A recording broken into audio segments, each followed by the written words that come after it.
Okay, so the transistors, that's what see here, the transistors Q1 and Q2 are biased such that the Q point of a class B amplifier, class AB amplifier is placed between the Q point of class A and class B. In class A, it is in active region. In the middle, you call it as active region.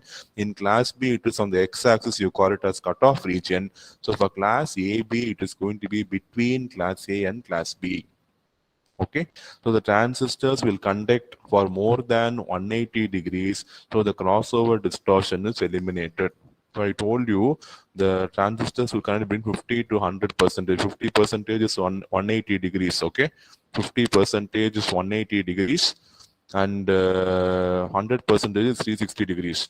So the transistor will conduct between 50% and 100%, or I can say between 180 and 360. So crossover distortion will happen exactly immediately after 180. But since your transistor is going to be always on at 180 degrees, the crossover distortion is completely eliminated. The crossover distortion happens that when the transistor is off at that point of time. But here you see the transistor is on at 180 degrees for more number of time. So that is going to eliminate crossover distortion present in the class B amplifiers. You're able to understand? You remember the crossover. See, this is the crossover distortion. See, the waveform will be like this. This is the waveform you will get. So this point, initially in class B amplifier, in this point, the transistors were off. Because this is 0, this is 180, and this is 360. But what happens in class AB amplifier, my transistor is going to be conducting between 180 and 360. So in this region, my transistor is going to be on. When the transistor is going to be on in this region, you will not get 0, but you will get a proper sine wave like this. You get a proper sine wave and not the distorted form of your sine wave.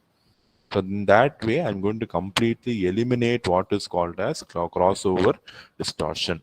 So class AB is a beautiful example where you eliminate the crossover distortion, which was found in class B power amplifier. The voltage drop across R2 is approximately equal to the cut-in voltage of transistors. You see, R2 is between base and emitter, right? So R2 is between base and emitter.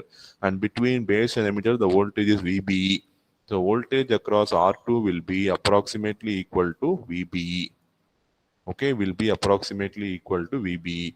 So when you apply a sine wave to the base, the collector current starts flowing immediately, but there will be a decrease in output power due to negative feedback effect. Okay, so you will have the output flowing as soon as you give a positive half cycle. The transistor Q1 will conduct, and you will get output in the load resistance amplified version.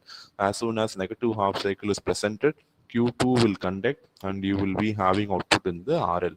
But because of all the extra resistance we are adding, they are saying the output power is reduced, which is very obvious. When you have more number of resistors in your circuit, the power dissipation will be there, and output power starts reducing, or as your classmate said, the gain starts reducing.